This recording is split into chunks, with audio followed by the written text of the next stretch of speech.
los grupos originarios, el tema de la infraestructura, la agricultura. El presidente de la República en estos días ha hecho una gira muy importante por el estado de Nayarit, luego hacia arriba Sinaloa y más al norte Sonora. En todos ellos se ha reunido, ha visitado o ha dado a conocer los programas que van orientados a los grupos étnicos, grupos originarios de nuestro país. En el caso, por ejemplo, de Sinaloa, destacó, y de Sinaloa y Sonora, va a visitar a los guarijíos, a los yaquis, a los mayos. Además, en Tepic también visitó a los grupos étnicos de esa región. Y esto es muy importante porque el presidente, al dividir el país en 268 regiones económicas, 68 de ellas son exactamente de los pueblos originarios. Entonces, como nunca, desde el gobierno del general Lázaro Cárdenas, este gobierno está atendiendo directamente, o sea, cuando digo directamente es presencialmente, las demandas de estos pueblos originarios, lo cual es inédito en la historia. Repito, en el periodo del general Lázaro Cárdenas, que además los grupos originarios lo llamaban el Tata, también fue un despegue importante para ellos, pero después, y sobre todo en el periodo neoliberal, que estuvieron totalmente marginados, hoy es el renacimiento de México, y dentro de ese renacimiento es el renacimiento de los grupos originarios, lo cual nos da muchísimo gusto.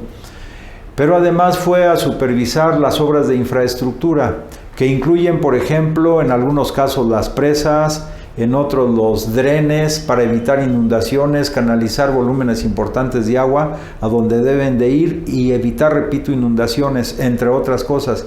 Entonces, todo el tema de la infraestructura también ha causado, digamos, pues una grata impresión en estos tres estados de la República, porque hay algunas obras, como por ejemplo la presa, que algunos pues prácticamente pensaban en Sonora, que esta presa pues ya no se iba a hacer, porque pasaron lustros y se decía que ya se iba a concluir y ya se iba a concluir, y finalmente no se concluyó hasta que llegó el presidente Andrés Manuel López Obrador. Vale la pena también resaltar lo que dijo ayer, por ejemplo, en el estado de Sinaloa, que los agricultores sinaloenses han contribuido prácticamente, pues es podríamos llamar casi el granero del país, el estado de Sinaloa y estos estados que él visitó, porque a pesar del tema de la pandemia, el presidente dijo, realmente no ha habido hambre en el país. O sea, la producción agrícola ha seguido adelante.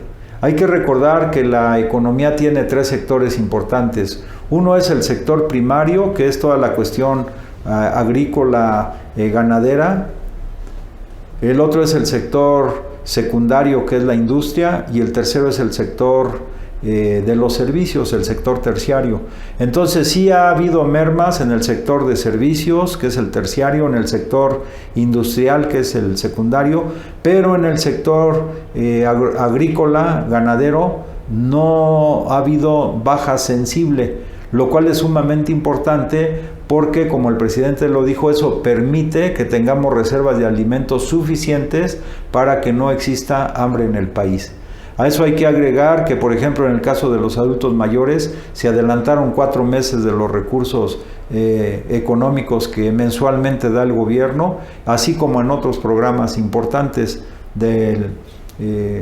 programas de carácter social. Entonces, esto es relevante también a nivel internacional, pero reitero, destacar que en el sector primario, agricultura, ganadería y también la pesca, porque anunció apoyos importantes prácticamente para todos los pescadores en el estado de Nayarit, en Sonora igual, en Sinaloa, pues es altamente relevante. O sea, la alimentación está garantizada para el pueblo de México.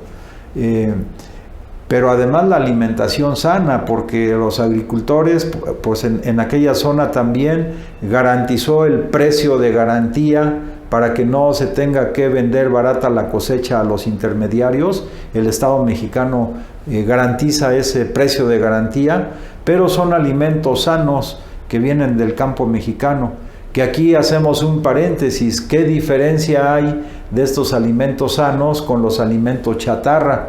Nos ha dado mucho gusto, por ejemplo, que en el estado de Oaxaca, el Congreso de Oaxaca ha tomado una iniciativa muy importante que seguramente, de acuerdo a la nueva normalidad que el presidente ha planteado, 10 puntos sobre todo orientados a mejorar la salud, mejorar la alimentación y hacer deporte.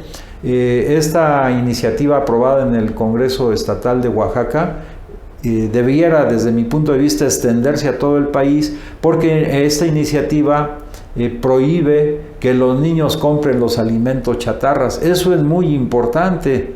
O sea, es cierto que hay libertad de decidir, pero también sabemos que los ciudadanos de 18 años en adelante, pues ellos ya pueden decidir libremente, pero imponerle a los niños a través de los anuncios espectaculares de la televisión que consuma determinados productos, sin informarle a los niños también cuál es el contenido de estos productos, pues entonces no hay libertad de elegir en el fondo, sino hay una inducción, sobre todo para que la niñez mexicana esté consumiendo producto chatarra. Entonces este acuerdo del Congreso oaxaqueño es muy relevante, porque ya es un elemento que ayuda a que los niños puedan reorientar su compra de los productos que ahora, pues en el pasado, saliendo de las primarias y todavía en algunos pueblos, pues se venden, digamos, pepino o jícama, que son nutritivos, pero a diferencia de los productos industrializados, que además traen alto consumo en calorías, pero también traen conservadores químicos. Entonces es mejor orientarnos por la cuestión natural que por la cuestión de los productos que ya vienen alterados con elementos químicos que incluso son nocivos al cuerpo humano. Entonces, en esta gira del presidente, él ha planteado que ya no podemos seguir pensando como antes, y eso va desde lo más simple en apariencia hasta lo más complejo. Es decir, la alimentación, por un lado, que además ya lo estableció en los 10 puntos para la nueva normalidad. Por otro lado, resaltar que a pesar de la pandemia, el campo mexicano, los campesinos mexicanos, lógicamente también con el apoyo del gobierno federal en cuanto a precios de garantía o a apoyos diversos, ya sea en créditos o el programa Sembrando Vida, etcétera. Todo esto contribuye a esta nueva normalidad que se está gestando. Y por el otro lado, pues el apoyo a los grupos originarios de nuestro país. Qué bueno que ahora estos grupos yaquis, que además fueron perseguidos en el pasado, les expropiaron sus tierras de manera criminal, pues hoy están recibiendo el apoyo extraordinario del gobierno que encabeza el presidente de la República. Entonces debemos estar optimistas, muy optimistas, porque las cosas están cambiando radicalmente. Nada tiene que ver esto con todo el periodo neoliberal, donde además de la entrega de nuestros recursos nacionales a transnacionales extranjeras, también vivimos el saqueo impresionante de las finanzas públicas, por un lado, pues por los malos funcionarios, pero también por la asociación delictuosa que establecieron con empresas corruptoras como la OHL, la Odebrecht, etcétera, etcétera. Pues nosotros, repito, estamos contentos y nuevamente llamamos a todos los mexicanos a seguir apoyando las políticas que encabeza el presidente de la República, el licenciado Andrés Manuel López Obrador. Si te gusta lo que comentamos, podemos interactuar a través de las redes que aparecen en la pantalla. Muchas gracias por su atención, que pasen buenos días.